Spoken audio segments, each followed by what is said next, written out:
Assalamualaikum warahmatullahi wabarakatuh. Izin memperkenalkan diri. Nama saya Tara Kramabilah dengan NIM 121140013 dari kelas mata kuliah Metodologi Penelitian RA dengan minat kelompok keahlian Kasper.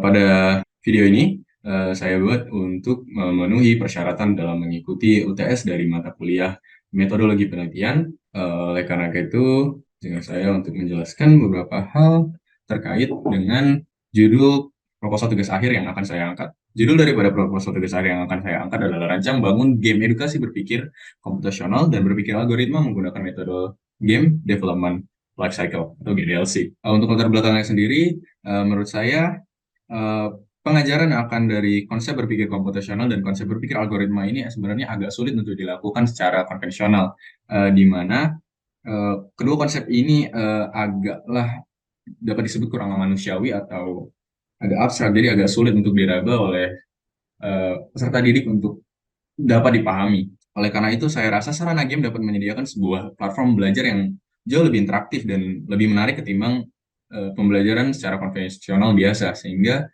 memungkinkan peserta didik untuk lebih memahami dengan lebih mudah akan konsep berpikir komputasional dan berpikir algoritma tersebut.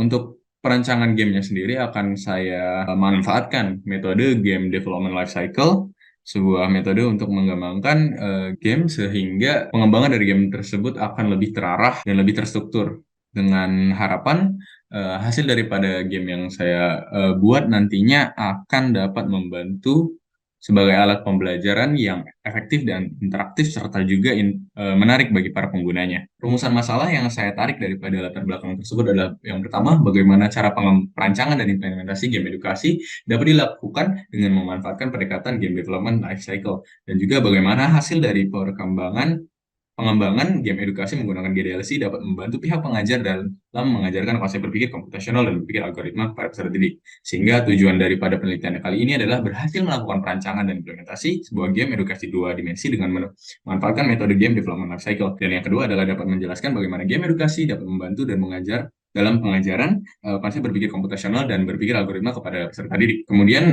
batasan masalah daripada penelitian kali ini adalah yang pertama adalah konten edukasi yang terdapat pada game ini hanya terbatas pada pengembangan kemampuan berpikir komputasional dan berpikir algoritma. Dan juga untuk game ini hanya terdapat 4 level, dan yang ketiga adalah game ini hanya terdapat pada platform Windows saja. Untuk sistematika penulisan akan terdiri daripada 6 bagian, di mana bagian pertama adalah pendahuluan, kemudian yang bab kedua adalah tinjauan pustaka, bab ketiga adalah metode penelitian, bab keempat adalah hasil dan pembahasan, bab lima adalah kesimpulan dan saran, dan yang terakhir adalah daftar pustaka. Untuk tinjauan pustaka sendiri, saya mengangkat 5 studi yang sebelumnya sudah dilaksanakan dengan judul yang lumayan dengan judul yang relevan dengan topik yang saya angkat sehingga dapat digunakan sebagai referensi. Lalu ada pula beberapa dasar teori yang melandasi dari penelitian ini. Yang pertama adalah konsep berpikir komputasional, konsep berpikir algoritma, game development life cycle, dan juga game edukasi itu tersendiri. Lalu untuk praktik penjelasan penggunaan Mendeley, pertama-tama untuk memasukkan referensi dari sumber internet, kita bisa melakukan ini. Kita bisa memilih menu Add New, Add Entry manually, dan kita bisa memilih referensi type dari sebagai web page. Atau kita juga bisa memilih Add New, Import Library, dan memilih salah satu file berikut yang ada pada direksi lokal yang akan secara otomatis akan memasukkan artikel yang kita inginkan ke Mendeley Reference Manager.